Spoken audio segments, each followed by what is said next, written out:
Bienvenue sur channel Anglais sans frontières. Today, we're gonna look at the basic colors in English. Julien nous va regarder les couleurs de base en anglais.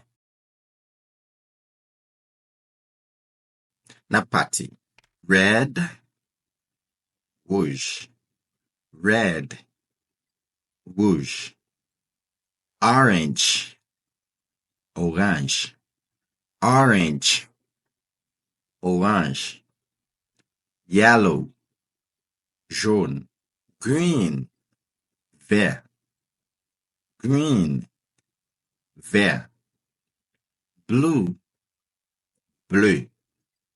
Blue, bleu. Black, noir. Black, noir. White, blanc. White, blanc. Pink, rose. Pink, rose. Brown, marron. Brown, marron. Gray, gris. Gray, gris. Purple, mauve. Purple, mauve. Kounye ya, nou pral gade kek objet ou bien kek bagay ki mache avec chak couleur nou sot cite la yo. C'est parti. Red, strawberry.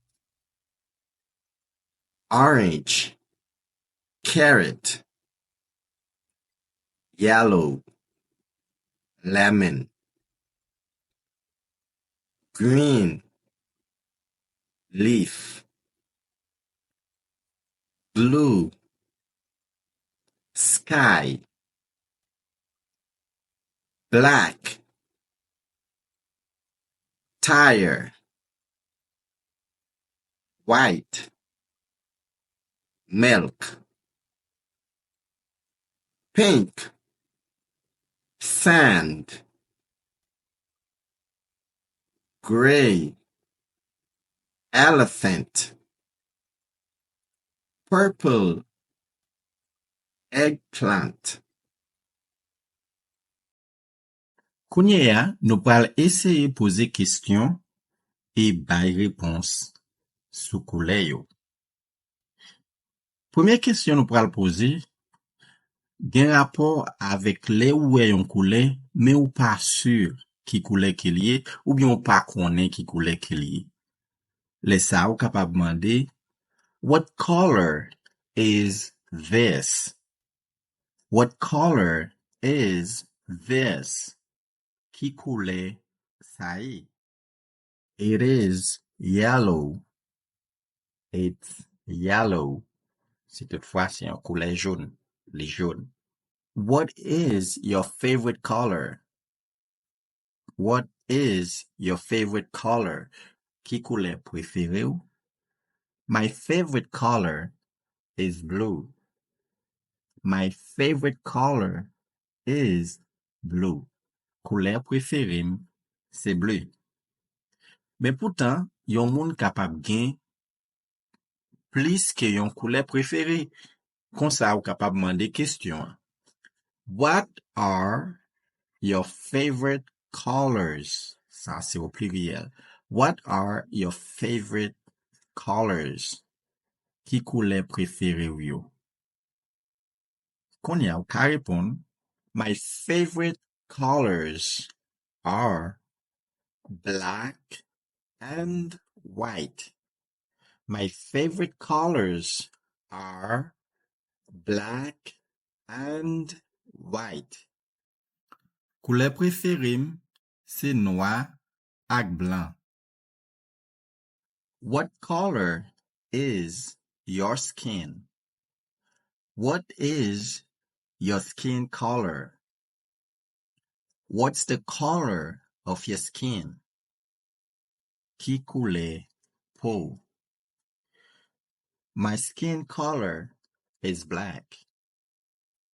Couleur peau c'est noir. The color of my skin is black. Couleur peau c'est noir.